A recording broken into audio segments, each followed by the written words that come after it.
Michael Holly. Welcome, and Mike. your usual, Mike, welcome. your regular, Mike, yeah, exactly. Your regular host, Michael Holly yeah. and Jim Trotter.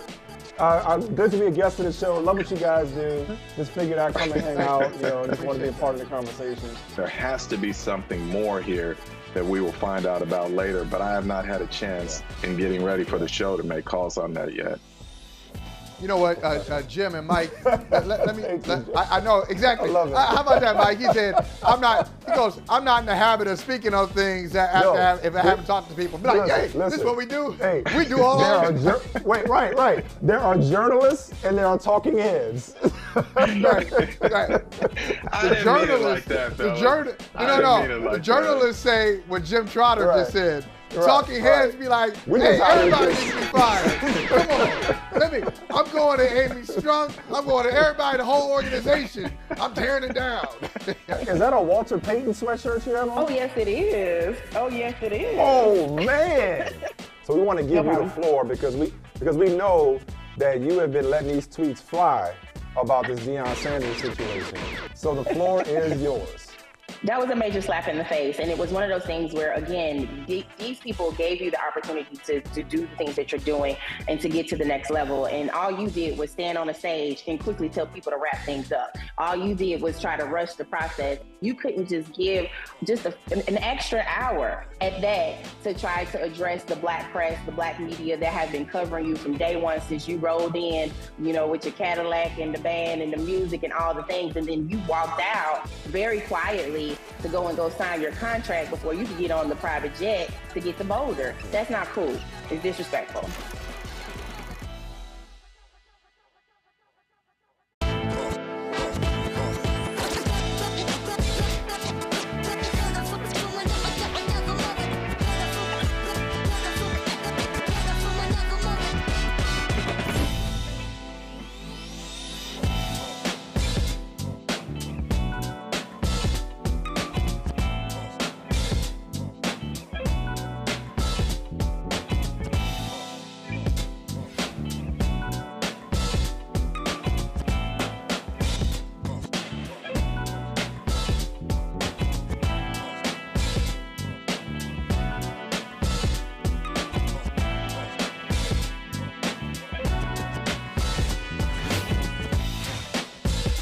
Welcome to the best 60 minutes of your day.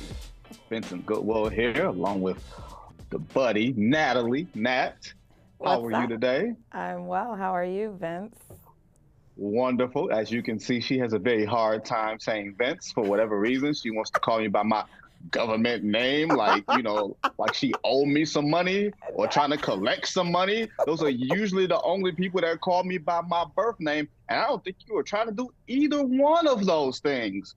I'm just a very formal person, that's all. You completely understand. And you know what else is a really, really formal thing? What? When LeBron James goes back to Cleveland, it was almost an afterthought yesterday. That was the first time in a long time there wasn't a whole lot of pomp, circumstance, or tiki torches going on with our good folks in Ohio who clearly have nothing better to do. And it's because they have a really, really good team over there. Like Natalie. They do. There's a lot of excitement in Cleveland. There is. They still need to do more, but they're an exciting team. They're an exciting team to watch. Donovan Mitchell's having a great year. I'm a little curious about the fit of the guards over there. So, but they're fun. They're a fun and entertaining team to watch for sure. We're going to get to Donovan Mitchell because I got some thoughts about him. And usually I don't change my mind about things. And I'm starting to change my mind in a positive way about Donovan Mitchell. I guess we'll start here since it's just already up, right? Okay. I thought Donovan Mitchell was just a scorer, right? A guy that could go out there and get you a bucket, get you 25, get you 30, get you 35. I never was sure if he was leader guy. I was never sure that he was guy who was going to be tone setter, guy that's going to dive on the floor, guy that's going to play defense. And since he's gotten to Cleveland, he's been everything Utah wished he was and a whole lot more. Like diving on the floor, taking these guys under their wings, telling the Lakers to go home, or rather go to F home which I really, really appreciate, because somebody who lives in Cleveland telling somebody from LA to go home or go to F home, you know what they say? Gladly. I will gladly go home and leave Cleveland, because why would I stay? You know what I mean? Word. But for Donovan, I feel like he's turning the corner. I feel like he's turning himself into a player that can be potentially the best player on a team that goes to the NBA Finals. I don't think it's going to happen this year. But when I saw him take over the end of that fourth quarter, when that game was pretty much tied, like the final score of it being a double-digit game, that's a little bit misleading. Yeah. That game was really, really close for 40 minutes, and Donovan Mitchell took over. I felt like it was like a 19-6 run that made it a little more decisive. But it was Donovan Mitchell making harder plays on both ends of the floor. And when Cleveland is being such a young team, they needed a guy that they could bring in and say, okay, the last 5 or 6 minutes, you're going to be the guy to make the play. Not only is he making a play, he's their leader. And it's usually hard for something like that to happen by November or December with a team that made the playoffs the year before. Usually guys are still battling for real estate. Usually guys are still trying to figure out what they were last year, what they're going to be this year. It's been seamless in Cleveland. I can't believe I'm actually saying anything positive about anything or anybody coming out of Cleveland. I mean, I thought Cleveland was going to be good again this year. So I'm not so surprised by the start. I do think Donovan Mitchell has been impressive. We had a comment, actually, I think like about a week ago, we put up like an early season MVP poll. And people were like, why aren't you giving Donovan, consideration? And me and Michael Holly were both like, eh. And that's still sort of the way that I feel about it. But I do think he's having a very good season and he's being everything that they need him to be. That said, I want to see him do it in the postseason, right? I mean, I get that he's with a new team, but Donovan's been to the postseason with the Jazz before. And so even though this is his first year with the Cavaliers, to me, it's fair to put expectations on him. So now this performance, the way he's been playing, the consistency of it needs to actually carry over into the into the postseason. Well, that's the ultimate test, right? That's the thing that separates the James Hardens from the Stephen Currys, or, that type of thing. It's being able to perform in the playoffs, raising your level of play. For me, Donovan's always done that. It hasn't necessarily translated into NBA Finals appearances or Conference Finals appearances. I think that's the structure of the Utah Jazz and probably his own growing that he had to do in terms of the partnership with Rudy Gobert, which I don't necessarily put on the young guys, because when you get to the league, there's no manual to interpersonal relationships. And sometimes coaches and coaching staffs and front office don't do the best job in fostering those relationships. But now that usually what happens is if a guy gets traded or a guy signs somewhere, there's a point of self-reflection. I asked him this when he was in Detroit last week, and I said, hey, did you go about thinking, even before you got traded, but just, when it was going to be New York or it was going to be Cleveland or it was going to be anywhere else, what were you thinking? He was like, I knew I had to get it better defensively. And he was like, I knew I was going to be taking young players under my wing no matter where I went. And he's taken Evan Mobley and he's taken Darius Garland under his wing. And let me be clear, Natalie. Let me be completely clear before anybody, takes this and aggregates this the wrong way. I think Milwaukee and Boston is the class of the Eastern Conference. But there's a space. The league. Clearly, right? The league. But I think there's a space that if you wind up finding yourself 2-2 in the second round of the Eastern Conference semifinals, you're in a position where you can take that next step, where you can take a series. I would not be surprised if Cleveland was 2-2 with Milwaukee after 4 games or 2-2 with Boston. And if you're in that spot, then that's sustainable growth. That is a spot where you can say, hey, we're better than the Philadelphias, the Atlantas. Who knows what the Brooklyn Nets are going to do? I know Natalie has thoughts about big toes in Brooklyn and everything else. We don't have to get into that today because, she went viral when she talked about somebody's big toe. I don't think Donovan Mitchell has a big toe that's or a shoe size or anything like that that's going to get in the way. I do think that Cleveland has potential to be a party crasher in a way that I don't believe in anybody else in the Eastern Conference. And I thought the East was better last year, and it's actually better this year. Yeah, I mean, I'm going to push back on you a little with respect. Skepticism. I'm hearing skepticism. Yeah, with respect to Donovan, I think that like what's always separated Donovan like in the postseason, like he's been good and he's been a playoff riser, but it's what always kept him in that, you know, top 10 to 15 range player in the league versus that top 5 or that tier 1 group or even top 10. Because I could always count on him to have like one of those inefficient shooting performances. And his defense, like I think that he used to get a pass and Rudy Gobert used to get a lot of the flack, but like they would just leave him out there and he wasn't doing his job. So I'm happy to hear him talking about playing defense, but I thought he was a very good playoff performer. I thought he could be better. So I think he has to be better than what he's been in the postseason. He needs to actually put himself in the conversation with guys who we probably, for the most part, consider top 10 players for Cleveland to have any kind of chance to go anywhere. Are you calling him Jim Harden East? Is that what you're doing? No, there's a difference, but Okay, just for clarity, we do clarity here. Just want to make sure you're not calling him Jim Harden East. And I'm not, because to me there were like different expectations, right? So I mean, I never believed in the Utah Jazz, just like I don't believe in the Phoenix Suns. I think like they were never going anywhere. So it could be like the expectations, right?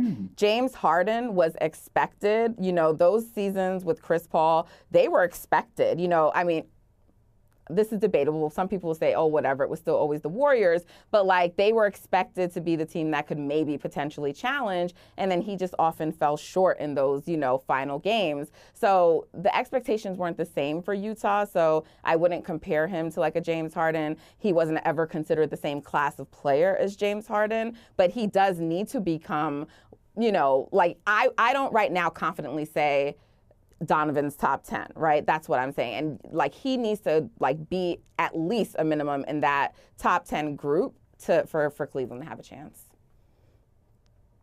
That top 10 is awfully crowded. It is. But you got to be one of those guys. Like if he's in a series, right? I mean, and let's even take a group, like let's say somehow the Nets get themselves together, right? And they're there. If it's Donovan versus KD or Donovan versus Giannis or Donovan versus Tatum, I would pick all of those other teams and guys over him, even though the Cleveland Cavaliers might have a better group around them, unless Donovan really takes that next step in the postseason. Well, here's the crazy thing. The man is 6'1". He's an amazing athlete. He's broad across the shoulders and all of that, but the man is 6'1". Understandable. Or 6'1 3/4. And I think because a lot of times, because you fly above the rim and everything, and everybody, oh, Donovan Mitchell 6'5". No, he's 6'1". Yeah. Now, Natalie, we know that you're not a fan of the Phoenix Suns. we know that you don't like their movies. So there's another team that I know whose movies you have probably never, ever, ever liked. But I wonder if are you going to change your mind? I'm just curious. Are you opening your mind? You know, like SWV says, use your mind and not your eyes. Can you do the reverse? Can you use, or it says use your heart and not your eyes. Can you do the reverse? Can you use your eyes and not on Anthony Davis? I'm just curious. So you know it's fun. You know, because he missed last night. Let's reset it. He played a couple of minutes last night. Went to the locker room. It was revealed that he had the stomach flu. Didn't play for the rest of the game. The Lakers lost. But for the last, 10 games or so, you could very easily make the argument that Anthony Davis has been the best performing player in the NBA. Not the best player, but the best performing individual player on both ends of the floor. You may not like it. You can't make that argument. You can make the argument. No. Look, Johnny Cochran made a whole bunch of arguments nobody believed in, but you can make the argument, okay? You can make the argument, all right? You can make the argument that he's performed the best over this, last 10, 15 game stretch with how he's performed on both ends of the floor. He stayed away from the three-pointers. He stayed away from largely even the mid-range shots, but he's making them. He's just not taking them in abundance. He's playing inside. You're playing through him. You just don't believe, or do you need to see more? Which one is it? Is it I will never believe, or is it I need to see more of a larger sample size Because there's a difference between the two. I'm curious where you stand. Well, to your question, in part, it's the latter about seeing a larger sample. But I was not someone who ever questioned AD's ability. And it's so funny because I was going to have this receipt for today, and then he didn't play last night. But on this show with Michael Holley, and I think it was you, but unless I can like check and confirm, I don't want to say it was you. But we had our top 10 list. And I didn't actually have mine, so I said mine verbally. And I said that like the top 7 to 8 is like solidified in the league, but Anthony Davis could make his way back into the top 10 player. And I was mocked on this show and laughed at. So I'm not mocked. So I am not someone who's ever doubted Anthony Davis's capability. It's not that. It's always about his health and can he stay healthy, right? So that's the main thing for Anthony Davis. So, you know, in my feed where it says like, this is why I never get too excited about AD, because it's always something. Like I get it, flu, sickness, whatever it was last night, but it's always something, right? And I just like, how can that be your best player? And to be clear, because there's still some people who are hesitant to say it, but he is the Lakers' best player. And so, you know, as long as I don't think that's a newsflash, is it? Is that a newsflash? Look, you know, there's some people that are in denial, but we don't need to talk about them. The point is that unless he can sustain it and remain healthy, and this is the part he has to prove to me, that what I saw in the bubble, him turning into Kevin Durant light, or even like matching the kind of shooting that Kevin Durant does in the bubble, that he can do that in a postseason under normal circumstances. And no, I'm not taking like the Lakers, you know, chip away from them. They won a championship, but we haven't seen that AD. It's looking a little funny in the light, though. Right. We haven't seen that Anthony Davis for a full season into the postseason. So if he can do that, then sure. But I just don't believe that he can. We haven't seen that version of Anthony Davis in a long time. Like, I have firmly been of the belief, and I feel like I should have mocked myself. It might have very well have been me that you were referring to, right? It might have been me. Look, I can put myself on the Summer Jam screen, right? I can hold myself accountable and say, you know what? I probably said that Anthony Davis wasn't that guy. I know for sure that I said that on these here airwaves. I'm not sure if I'm the person you're talking about, but let's just pretend that I was. Okay. The body of work that I had wasn't even the availability. It was what I was seeing when he was available. It was partly him being able to stay on the floor, and partly, you know, the Charles Barkley calling him street clothes, which I thought was really, really funny, but also, man, I bet you AD took that to heart. You know what I mean? Like, that does not seem very fun to have to listen to. But my thing was, he wasn't the defensive force that he appeared to be for all those years in New Orleans. And it was like if Tim Duncan and Kevin Garnett had a baby. Like, from a skill standpoint, Anthony Davis should be literally the most talented power forward to ever play professional basketball. But it doesn't always match up that way. The talent doesn't always get equaled by the production. Now, the talent is being equaled by the production. You're not seeing him getting pushed off the block. You're not seeing him get pushed out to 17, 18, 20 feet. Guess what? He don't have to shoot like he did in the bubble. If he plant his 7 foot behind down there on the block and puts that paw up and says, give it to me, you don't got to shoot 40% from three. We will never see that player again. But it doesn't mean that this version of him cannot be really, really effective and shockingly really, really dangerous for the Lakers. Because if they've built this team to be Anthony Davis leading and LeBron being the ultimate connector and a bunch of glue guys doing glue-ish things, the Lakers might actually have something if they didn't have this disastrous start. Because they're still 13th in the Western Conference, right? They've won 8 out of 10 games before last night, but they had such a disastrous start, Natalie. That's really, really hard for them to dig out of. Even if they're on this East Coast trip and they've acquitted themselves well, I still think that eventually it's going to catch up to them. But I cannot deny, Natalie, I'm impressed. Okay. Yeah, I'm not impressed. But, because what am I impressed by? I know people are going to be like, look, the team you love is only one game over 500, but I don't the Lakers, they haven't been good in a few years. They got to put it all together for me to. Okay, may I approach the bench? Sure. And treat you like a hostile witness? Oh, Lord. No, just ask me questions. No, you can't. Go ahead. Just ask me questions. So, because the thing is, because you're saying they haven't been good the last 3 seasons, but we're only talking about this 82-game sample size. In this Western Conference, I'm not playing the devil's advocate because the devil doesn't need one. I hate when people say that. The devil don't need an advocate, right? But what I am saying is, what would it take for you? Take those blue and gold and dove glasses off. Mm-hmm. What would it take for you to be impressed by the Lakers and what they're doing? LeBron is not trying to be the number one guy. It seems like he's ceding that space to Anthony Davis. Mm-hmm. You got Lonnie Walker the 4th. You got Russell Westbrook, who's, despite his warts, has been better off the bench, right? He's been a much better, much more consistent player off the bench. What would it take for you? Is it the wins, or is it the style of play that would make you a believer in what you're seeing? Sure. So let me first clarify that it's not my Warriors fandom that makes me dislike the Lakers. I actually have no issue with them once certain players are not on the squad. But that being said, what will it take for me Coded language. What will it take for me to, believe? I mean, I will never believe in them or be impressed by them. That's never going to happen. But to actually acknowledge they're a legitimate.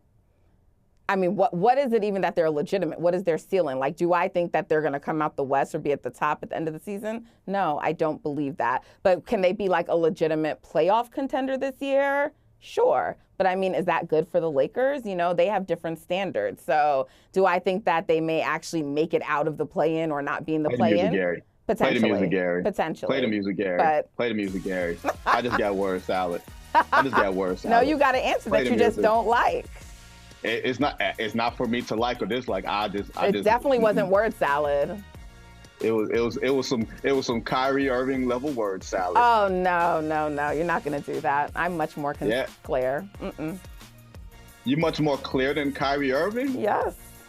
What I said made perfect sense. It's much more clear than Kyrie Irving, and an infant don't have teeth. Oh Lord, so dramatic. It's so true. False.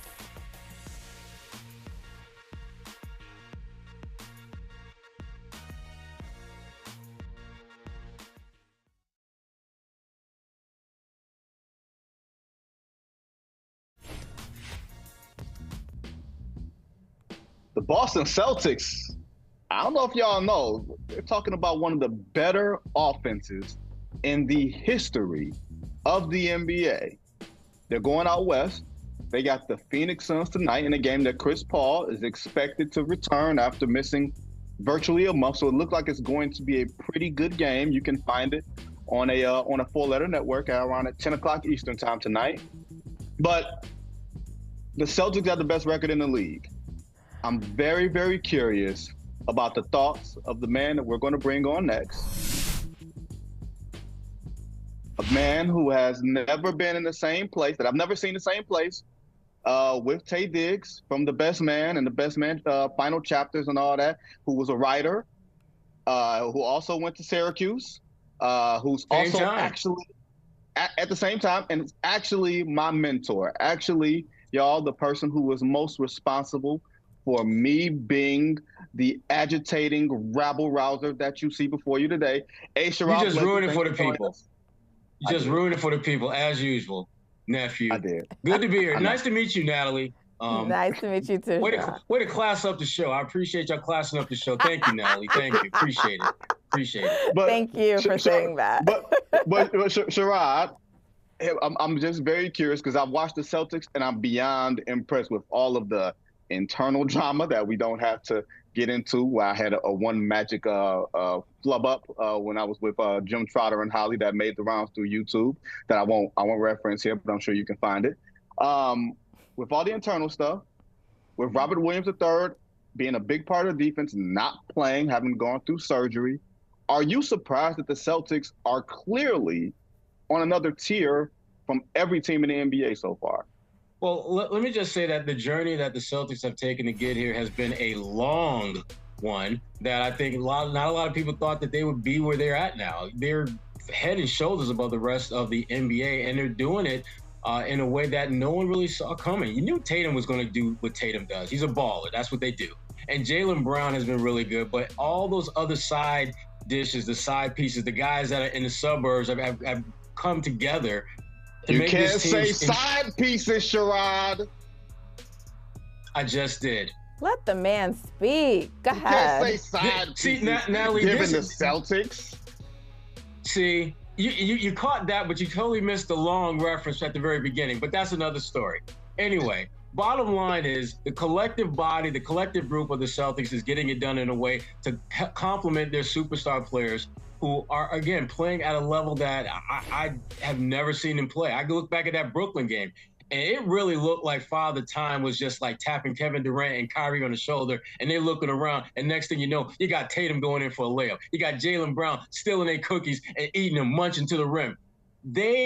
Those two guys are on a different level right now, and the guys around them are stepping their games up to be right next to them. Yeah, so the Celtics are right now, I think, they have the best record in the NBA, but I agree with Vince that they just look great. And they're just, sometimes with certain games you watch them play, like they're just blowing teams out. Like they're not even trying. I mean, they're just so dominant right now.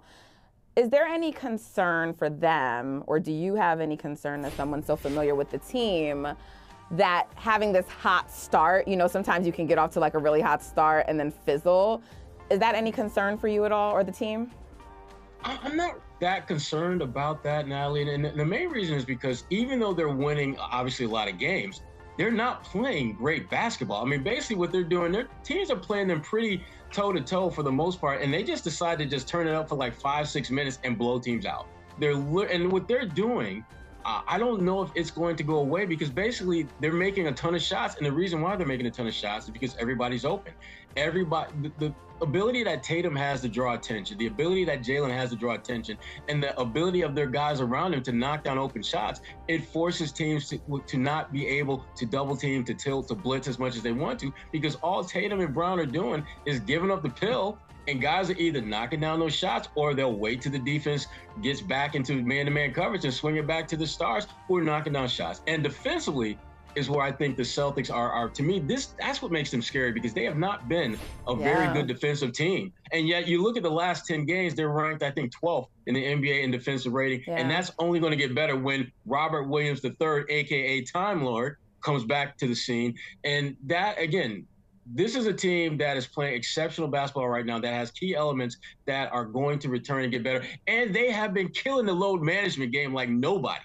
Tatum, you get a day off, we still win by 15.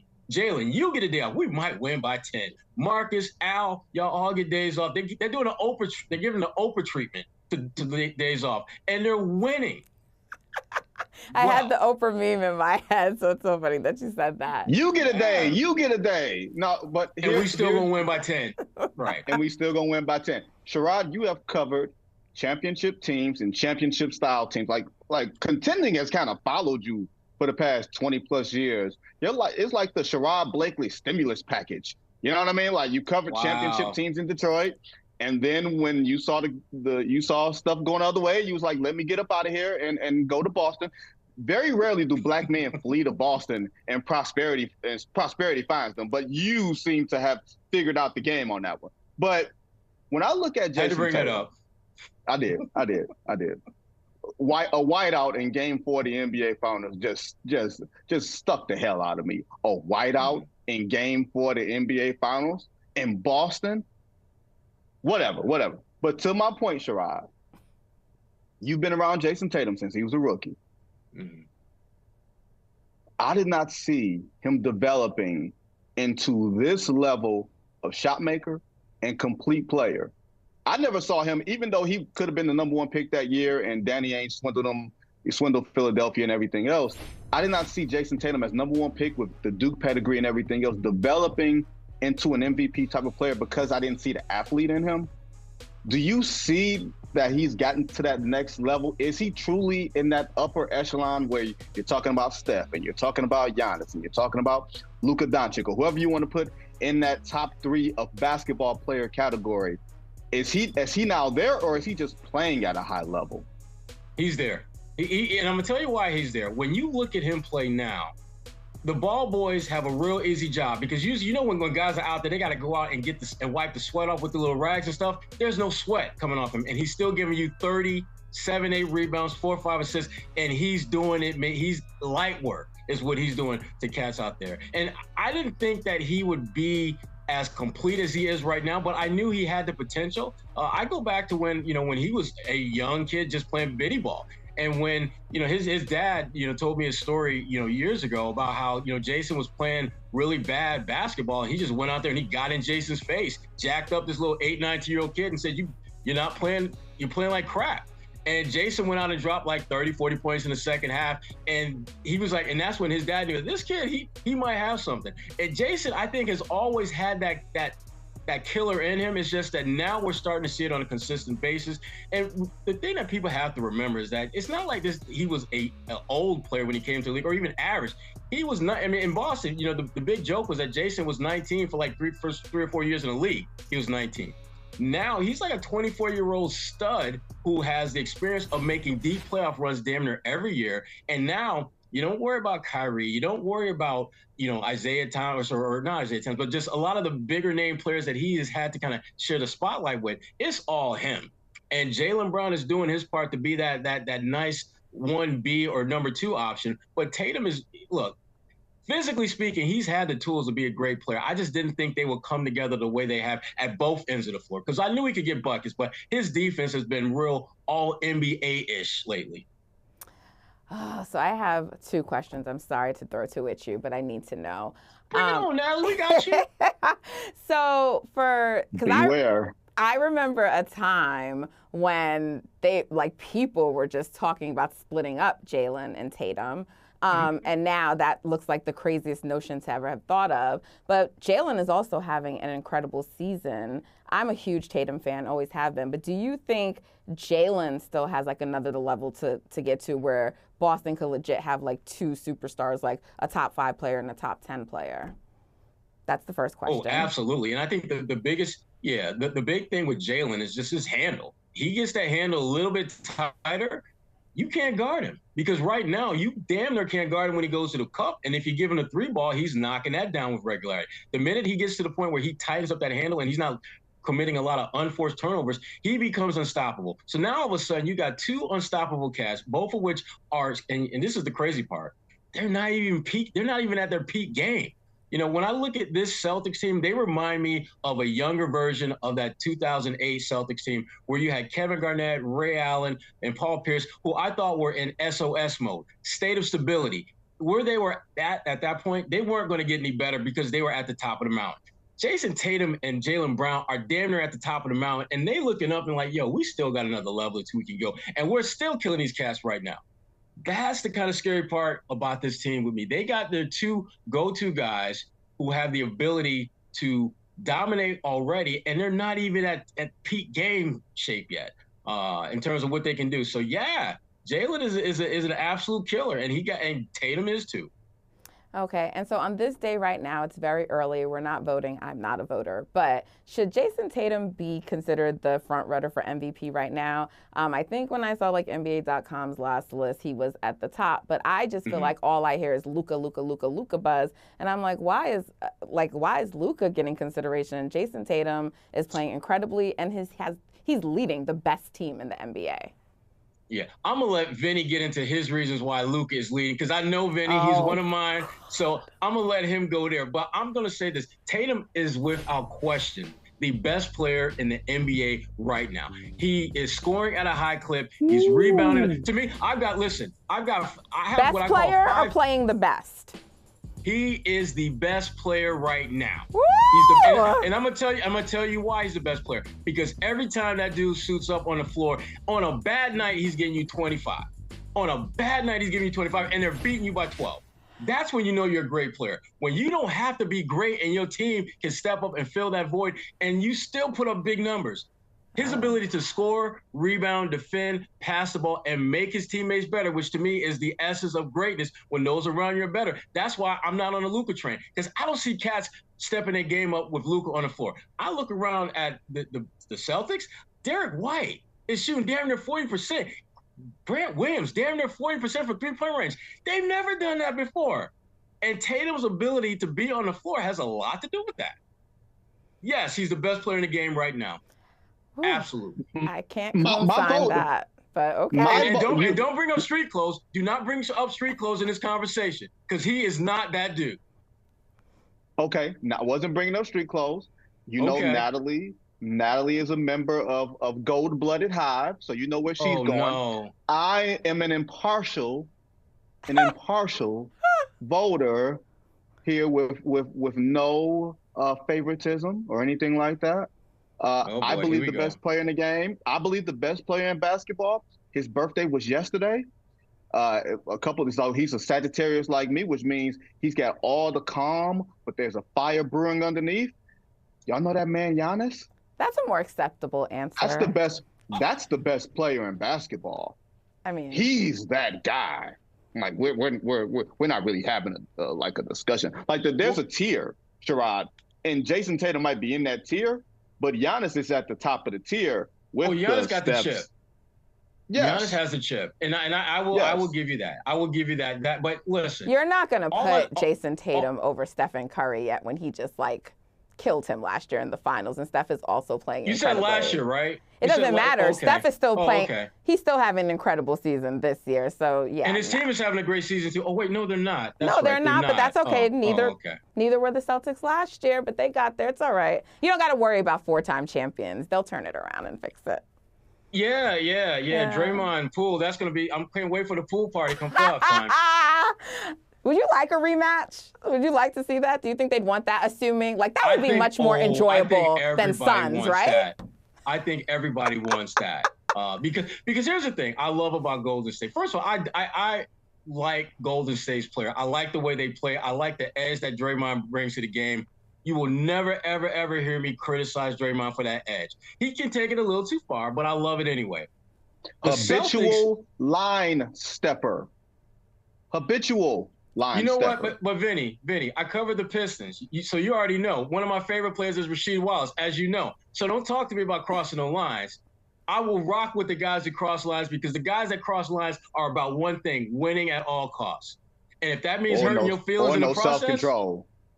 Well, he gets a lot of control. I give it that. But I can rock with that. I absolutely can rock with that, because he's all about winning. I'd rather him go out of control trying to win than be sedate and sedity and just want to compete. Nah. Competing is for those 28 other squads in the league. I'm rocking with them. And I love the Celtics, for the record, just so they are my second favorite team. So I want to see a rematch. I just think fans want to see that. Yeah. Because that's serious. And Tatum, and we found out after the fact, Tatum had a little wrist issue that he was dealing with. Didn't talk about it during the playoffs because he knew you can't win that conversation. If you say you're hurt, they say you're soft. And if you play through it, they say, well, damn it, you hurt the team because you played. So just keep your mouth shut and keep it moving. Right. And talk about it afterwards. But bottom line is this. I think Golden State is going to be a team that's going to get better as the season progresses. I do. And I look out west, and I don't feel there's a lot of teams that make me, if I'm in the East, shouldn't. There's nobody that you're scared of. Nobody that you're worried about other than Golden State, because Golden State has been there, done that before. The biggest challenge the Celtics will have is getting out of the East, because Milwaukee is going to be trouble. I don't know what to make of when Chris Middleton gets back. I don't know how that's going to affect things. And you never know about something like Cleveland is a team I like a lot in the East. They're young. They got some growing pains to go through, but they are one of the teams that has had the Celtics number. They've beaten them twice. And so there's a lot of teams in the East that I think could potentially make the Celtics path a little bit harder, but I want Golden State to be there because I think that would be frankly, will be the two best teams at the end of the day playing for the chip. I like you, Sherrod. This ain't pick your opponent. This ain't. But that's what's gonna happen. Listen, Eastern Michigan. You just relax a second, Mr. Eastern Michigan. All right, let the grown folks have a conversation. We'll bring you in when it's time to bring you in, nephew. I need you here all the time when Vincent is here. Show some respect for your co-host, nephew. Come on. Damn. You are lucky. You are my mentor. You know I love you, boy. And I respect my elders, Sherrod Blakely. I appreciate you. Have all the jokes y'all can at my expense, but I root for West. That's why I want Miami, LA. I don't want none of y'all teams. Don't nobody want to see that. See, don't do that, Vinny. Don't nobody want to see that. You know what the ratings will be like for that? Nobody trying to see Jimmy Butler. I don't care about the. I don't care about the ratings. Nobody want to see that. Sherrod, you remember the last time what happened when we were in Miami? We had a ball. We care about being entertained. Oh, we were entertained. Oh, Stop okay. It, Stop it, nephew. All right, Stop time to break. Nephew. Time to break. We don't need to know about your shenanigans. Shut it.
Trae Young's absence from Friday night's game versus the Nuggets wasn't due to a shoulder injury.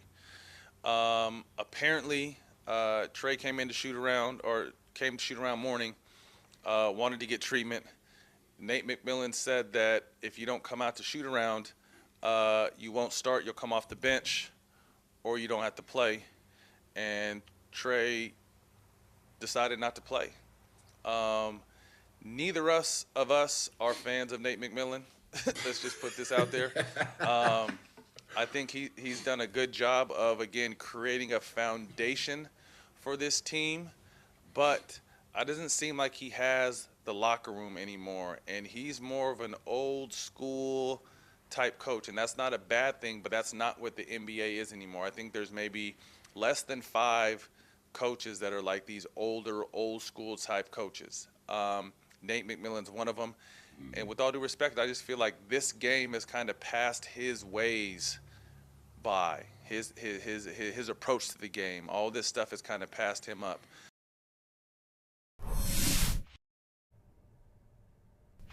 That was Matt Barnes being really, really pointed toward Nate McMillan. The gentleman you see to my right, Todd Bozeman, assistant coach with Rhode Island, former head coach at California coach. He's got a wealth of basketball experience. And I'm really, really curious because of the player-coach relations that's going on right now in Atlanta between Trae Young and Nate McMillan, for those who aren't up for it. Trae Young basically just didn't show up to a game the other day, and it came out over the weekend of an altercation or a verbal altercation basically between the two, and Trae Young just didn't show up. What side do you sit when something like that happens, whether it gets out public or not, but just the verbal altercation itself, what's been reported? Well, first of all, let me say thank you for having me on. I appreciate it. Absolutely. It's a tremendous opportunity. Glad to be here with you, Vincent, and Nat. But I will say this. I will say that it's interesting getting that point of view from Matt Barnes. He is closer to the players nowadays than Nate McMillan is. And a lot of times you do have to kind of blend the two worlds. I'm not saying Nate is wrong, because you do have to set a precedence, but then you have to get a feel for your best player, and it's really a collaboration, and you have to work with that player, and that player has to respect that you have to put down rules and you have to follow them. And if that's how it is, so be it. But it should have never got out, though. From what I understand, that was a situation that somebody leaked that, and that's a different topic in itself. What do you make of Matt's comments about the fact that Nate is more of an old school coach and essentially saying like he's not adapting and changing with the times? Have you found yourself, like as a coach, having to change as generations change and the players change? What do you make of those comments? Well, the players are different nowadays, that's for sure. And some people you can argue, you go back and forth. Some say they're not different. Some say that they are. Some say it's the coaches that are different. But I will say this: that success, there is no secret to that. There's a standard that's set, and there's a standard that's followed, and you have to do that. But then both sides have to respect each other and respect that they see things a little bit different and find a happy medium and go from there. Hopefully that answers your question. It does. Go ahead, Vincent. Sorry. Coach, it seems like today coaching is less about X's and O's, right? You talk about X's and O's. Everybody has sort of similar sets. You watch basketball, and you kind of see it's a lot more who you have as opposed to you running something slick compared to what another team has. So when you take the X's and O's out of it, how much is the relationship part of it so much more complicated now, whether it's a coach with his best player or it's coach with his 10th man, in the advent of social media, the advent of, coming out of the AAU generation and everything else? How is this coaching, just different now as far as being able to connect with your best player and managing that relationship? I think it's all about managing relationships. To me, that's what it's all about. I mean, the basketball is what it is. Everyone studies the game. Everyone puts the time in. I shouldn't say everyone, but the majority of the people put the time in. But it definitely comes down to relationships, and there's a respect level that has to be there on both sides, from the players and from the coaches. And once as a coach you establish that, then you have a better opportunity to move forward. But everybody has to be on the same page. So it's a collaboration. This is no different than a marriage. I don't know if either one of you guys are married, but I'm 33 years in. So it's a collaboration. Ooh. So you have to work at it, and you have to agree to respect the differences in one another. So that, to me, that's a large part of it. Well, salute to you. That's incredible. 33 years. My parents made 50 a couple of years ago, so I applaud marriage. That's goals. Goals for real. Can we switch gears? I still want to ask you some more coaching questions, but I wanted to move on to another team in the NBA. One who I think you have some familiarity with this coach, Jayson Kidd. There's been a lot of commentary, maybe it's mostly on Twitter, who knows, but people have been kind of questioning the job that he's doing, although the Mavs do look to be turning it around, and I'm just wondering, like, from your perspective, how do you think he's doing and handling the coaching job so far, and making of his coaching just in general since he's become an NBA coach? He's been now the coach of a couple of teams. What do you make of him as a coach and how he's doing with the Mavericks so far this year? Well, first of all, I think he's doing a great job. I was actually at training camp, so I was there during the training camp, and I thought that and I actually told him this. I thought he's great with the guys. He has a great temperament, and I think he's laying a great foundation. Not everyone can coach a superstar like Luka. I won't use any names, but I'm just going to give an example. If you take Steph Curry, although he was having some success, his success went to another level with a different coach that was allowing him to express himself the way that he expresses himself.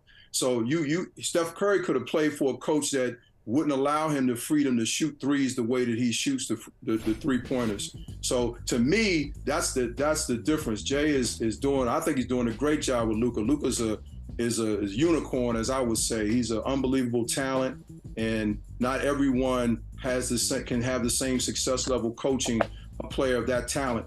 And he also can relate to him from the standpoint of being a player at that level. Jay wasn't an MVP, but he's a Hall of Famer and a top 75 player. So I would imagine that Luka would respect that and respect how Jay sees the game. And he also laid, I would say that he was successful at laying the groundwork with Giannis out in Milwaukee when he had him there. Now that one was a little different. He had to approach him differently, But still, as a coach, that's what you have to do. You have to have a standard, but you still have to deal with players in fairly. That doesn't mean it's the same. It's like we tell your children, you know, my son and my daughter, I'm treating you fair, but that doesn't mean it's the same rules.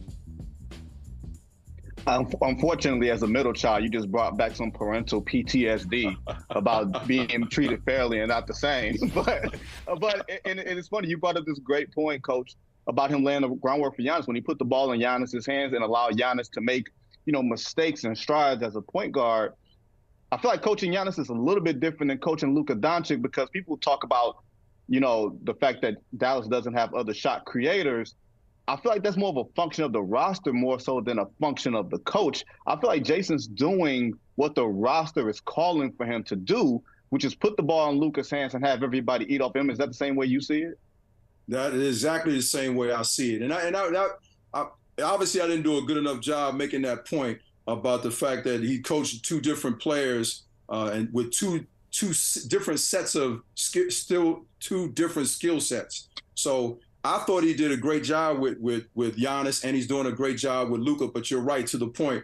It's about the players around him. I mean, if you look at the successful teams in the league right now, how many of them have multiple all-stars on their team, on their roster? Whereas Dallas is not in that same situation. Not a knock on any of the other players, but he doesn't have a Batman, I mean a Robin, so to speak, to play to his Batman as the other teams do right now. Hey, Coach, I'm not married.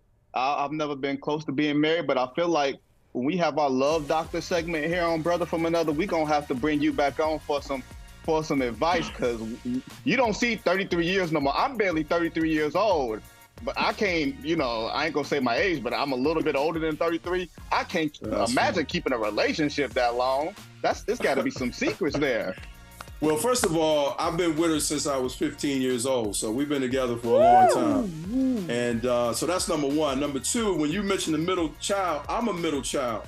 So I understand that, but I'm also a parent now. So I was dealt with one way, and now it's my turn to do things my own way. So, well, actually, I'm done with that. My children are just as old as you guys, really. But yeah, if you have that segment, you definitely can bring me back on. We'll I don't want to be it's a brother from another, but you know, I don't want to be the contrary brother.